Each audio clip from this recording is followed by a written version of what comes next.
Titanic जहाज का रहस्य। 100 साल से भी ज्यादा का समय बीत चुका है और जख्म अभी ताजा है। इतने गहरे घाव देकर गई टाइटैनिक कि वो घटना आज भी हमारे ज़हन से जाने का नाम नहीं लेती। दोस्तों, हम बात कर रहे हैं उस टाइटैनिक जहाज की जो अपने समय का सबसे बड़ा जहाज था, जो 15 अगस्त 1912 को समुद्र की असीम गहराइयों में डूब गया। ये ऐसी दुखद घटना थी जिसने लोगों की रूह कंपा दी थी। आरएमएस टाइटैनिक कोई मामूली जहाज नहीं था, ये अपने जमाने का सबसे विशाल जहाज था। समय था 19वीं सेंचुरी का, जब लोगों में एक से बढ़कर एक जहाज बनाने की होड़ लगी थी। उस समय एक बहुत ही शानदार जहाज का उदय हुआ जिसे बनाया ब्रिटिश सरकार ने, जो किसी महल से कम नहीं दिखता था। दोस्तों, आपको बता दें, इस जहाज को डूबे 1 सदी से ज्यादा का समय हो चुका है। ब्रिटेन से न्यूयॉर्क सिटी के लिए निकला टाइटैनिक जहाज अपनी मनहूस यात्रा के समय एक आइसबर्ग से टकराकर उत्तरी अटलांटिक में डूब गया। आपको बता दें, यहां ज्यादातर यात्रियों की मौत डूबने से कम और यहां के ठंडे पानी से ज्यादा हुई। कहते हैं जहां टाइटैनिक जहाज डूबा वहां का पानी बहुत ज्यादा ठंडा था, जिससे लोगों की मौत हो गई। दोस्तों, इस जहाज को बनाने का काम British shipping company white star line को सौंपा गया था, जिसके बाद टाइटैनिक जहाज का निर्माण कार्य 31 मार्च 1909 को शुरू किया गया। आखिरकार 3 साल की कड़ी मेहनत ने एक बहुत ही खूबसूरत और विशाल से दिखने वाले जहाज को बनाकर तैयार कर दिया। दोस्तों, ये जहाज जितना बाहर से खूबसूरत दिखता था, उससे कहीं ज्यादा अंदर से था। उसमें कई apartment, luxurious room, swimming pool, restaurant, gym और लाइब्रेरी भी थी। उस समय इस जहाज को बनाने में जो खर्चा आया था वो करीब $7.5 मिलियन था, जो लगभग 14 अरब रुपए बैठता है। दोस्तों, कहा जाता है कि जहाज बनाने वाले कंपनी ने दावा किया था कि टाइटैनिक जहाज अनसिंकेबल है, यानी कभी ना डूबने वाला।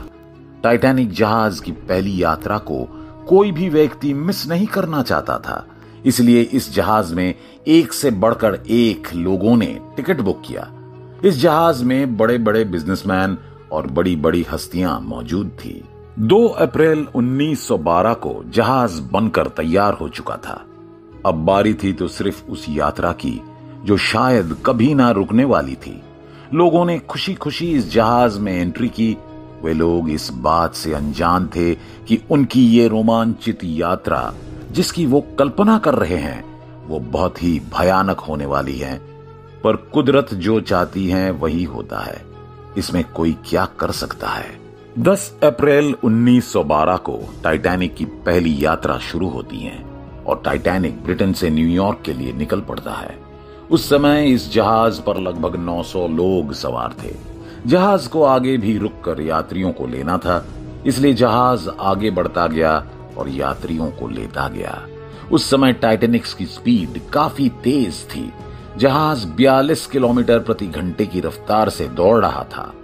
कुल मिलाकर 2200 के करीब यात्री टाइटैनिक पर सवार थे। 12 अप्रैल 1912 को जब टाइटैनिक अटलांटिक से गुजर रहा था, तब अटलांटिक ओशन में बहुत बड़े बड़े आइसबर्ग मौजूद होने की वार्निंग उसके आसपास से गुजरने वाले दूसरे जहाजों के जरिए टाइटैनिक को दी जाती है।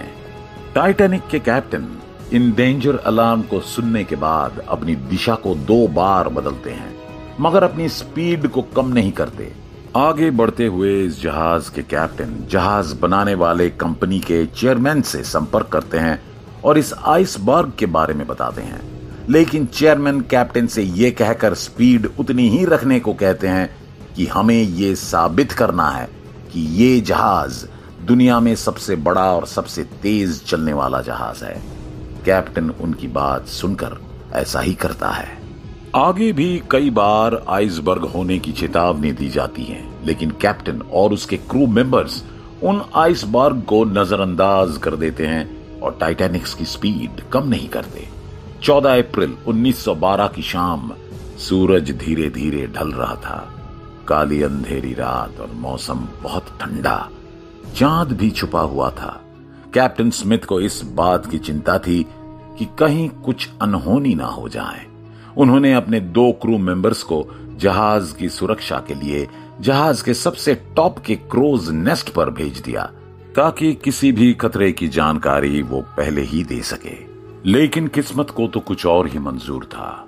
रात को 11:49 हो रहे थे कि क्रोज नेस्ट पर तैनात इन दोनों क्रू मेंबर्स में से एक को सामने कुछ नजर आया। आसमान में चांद ना दिखने की वजह से वो ठीक से समझ नहीं पा रहे थे कि आखिर वो क्या है।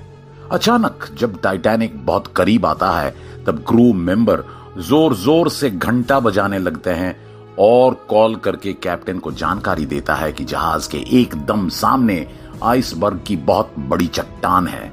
अफरा तफरी में सभी ऑफिसर जहाज को मोड़ने की कोशिश करते हैं, लेकिन जहाज की स्पीड ज्यादा होने के कारण वो जहाज को उस आइसबर्ग से टकराने से रोक नहीं पाते।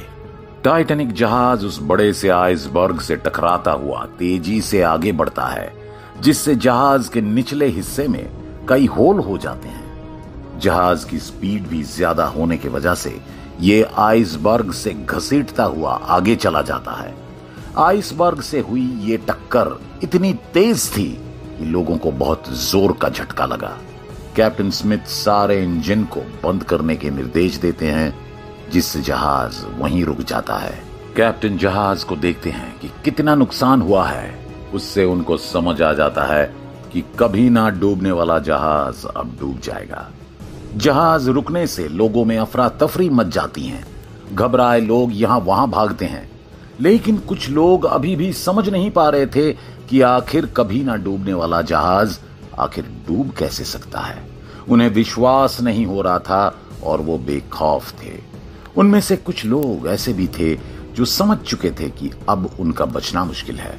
इसलिए कुछ लोग उस खौफनाक दौर में अपने अपने म्यूजिक इंस्ट्रूमेंट से लोगों को शांति दे रहे थे। टकराव के 20 मिनट बाद यानी रात के 12 बजे कैप्टन स्मिथ अपने सदस्यों को यह आदेश देते हैं कि रेडियो पर डिस्ट्रेस कॉल भेजते रहे, ताकि आसपास मौजूद जहाज हमारी मदद कर सके।